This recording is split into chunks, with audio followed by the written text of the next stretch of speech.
dibiarkan dan pemerintah yang sah mau dijatuhkan dengan cara fisik kekerasan. Syederalun, mantan Ketua Mahkamah Konstitusi Profesor Dr. Mahfud MD menyampaikan kuliah umum di gedung AAC Dayan Daud, Banda Aceh, Senin 24 Juli 2017. Dalam kesempatan itu, Mahfud MD berbicara soal mengawal ideologi negara melawan radikalisme. Pak Daud itu bukan memberontak. Dia protes atas ketidakadilan.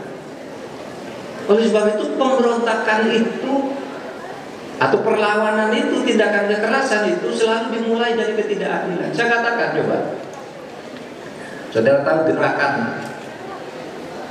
212 Habib Rizik di Jakarta, pengikutnya kalau menurut Google dihitung dari ini 7 juta lebih yang demo 212 itu, yang 411 yang demo dihitung 2,5 juta. Berdasar cara menghitung Google, melihat luasnya tanah dan kemampuan orang berdiri dalam jarak berapa masih bisa bernafas gitu, udah dihitung bahwa ini 7 juta. Saya katakan, apakah itu pengikut hanya Habib Rizik? Saya katakan itu bukan. Itu orang NU dan Muhammadiyah di situ.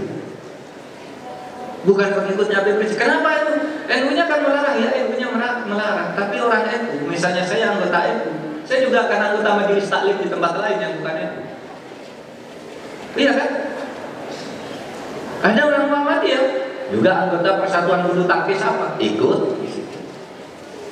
Waktu gerakan 212 itu sudah banyak hakim, jaksa, dokter di situ ikut kok. Itu apa? Bukan ikut Habib Rizik, itu protes tentang ketimpangan, tentang ketidakadilan dan macam-macam.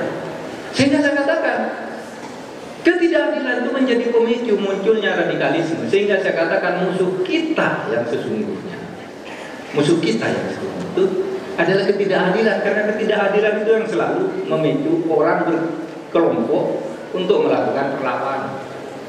Kuliah umum tersebut dipandu oleh Rektor Unsyah Profesor Dr. Samsul Rizal. Kuliah umum Mahfud MD itu dihadiri seribuan mahasiswa Unsyah yang menggunakan alma mater. Kapolda Aceh Irjen Polisi Rio S. Jambak, Pangdam Iskandar Muda Maijen TNI Muhammad Fakhrudin juga turut menghadiri acara ini. Selain itu, Penasihat Menteri Pertahanan RI Adnan Ganto juga duduk di barisan paling depan. Dari Banda Aceh, Hari Mahardika, Serambi On TV.